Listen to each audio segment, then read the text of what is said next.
Bạn mà làm thì nhìn không?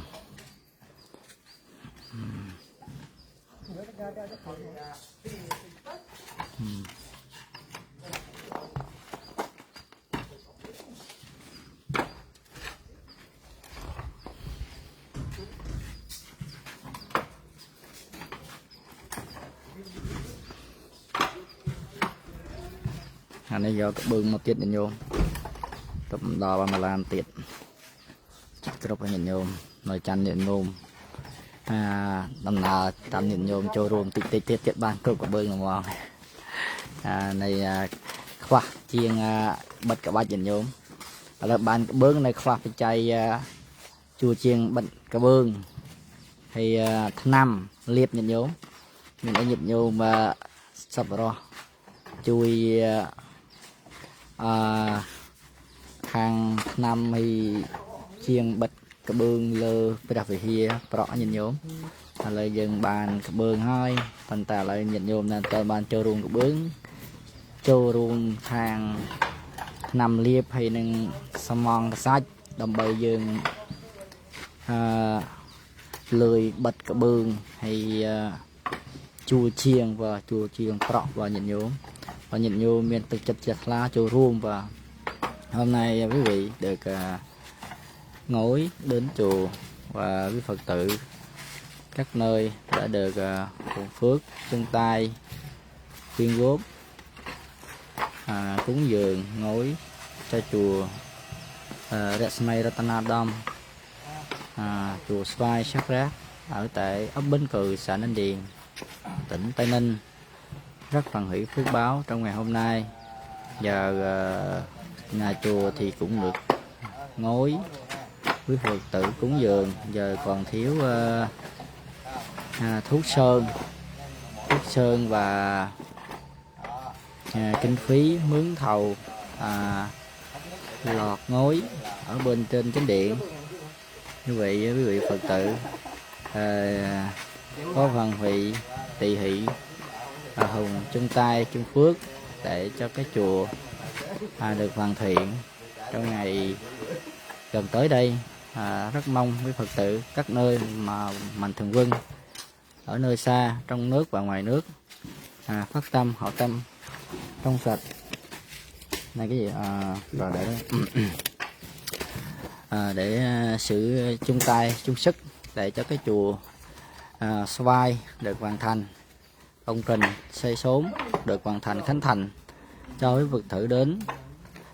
tham dự trong cái ngày lễ khánh thành tới đây. Nhưng giờ cũng đang thiếu kinh phí mướn thợ lột ngói và thuốc sơn ngói sơn hoa văn ở trên cái nách chánh điện, rồi thầu với cây ly đang bắt đầu làm hoa văn đổ cái khuôn cột và đầu cột trên chánh điện, cũng tranh thủ làm cho sớm. Nay cũng lâu năm rồi, giờ mới được quý Phật tử tất cả nơi trong và ngoài nước sự giúp đỡ quyên góp phụng phước lột ngói mới. Tính là lúc trước sư tính là tô bằng xi măng cắt ra bằng mẫu xi măng, nhưng mà sợ sau này nó sợ đánh rong nên không có làm thống nhất rồi cũng kêu gọi Phật tử hùng ngói để làm cho nó chắc ăn. Tại vì chùa chiền thì xây thì không phải một năm 2 năm là nó xong, sợ nó sau này nó hư, nên làm nó cũng lâu năm lâu đời, ngàn năm trở lên, nên mình làm cho nó chắc ăn như vậy. Nên thống nhất là mua ngói để lót lên trên chánh điện, mưa không sao dột và không có sợ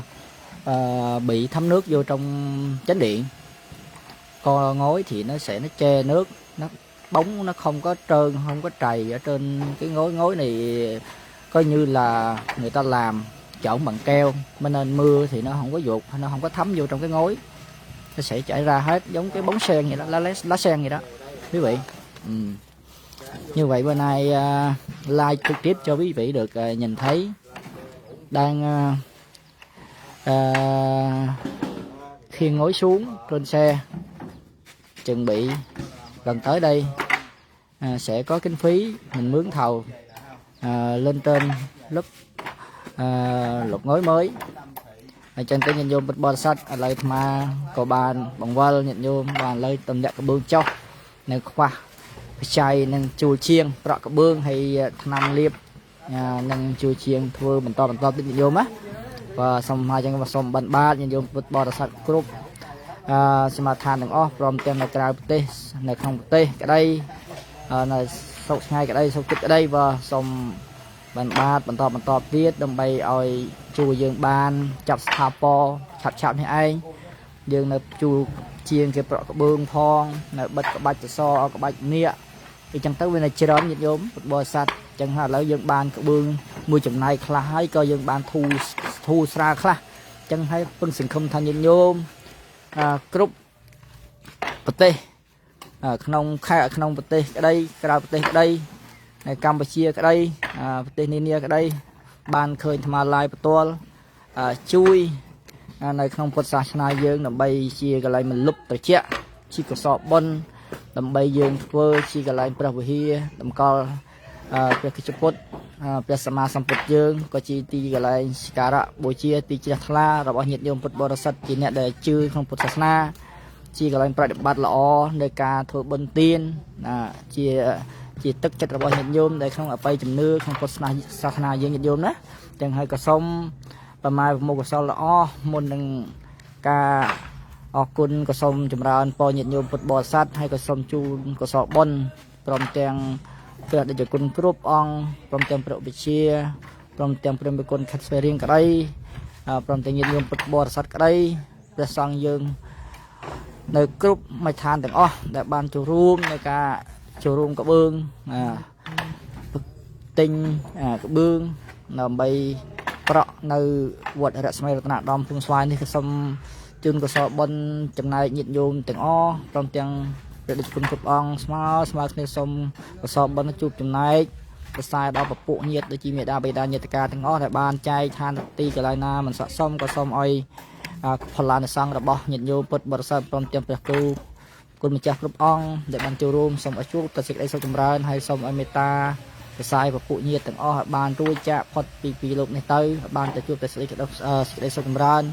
rồi xin miền ban chạy chung mà giang tiêu xong có po bay thì cứ sập bạc nó sập bạc tiêu ra sập bạc thay ra khi mình pin mà chụp sẽ lấy vật nào rồi còn thằng nào xong ăn một nhiều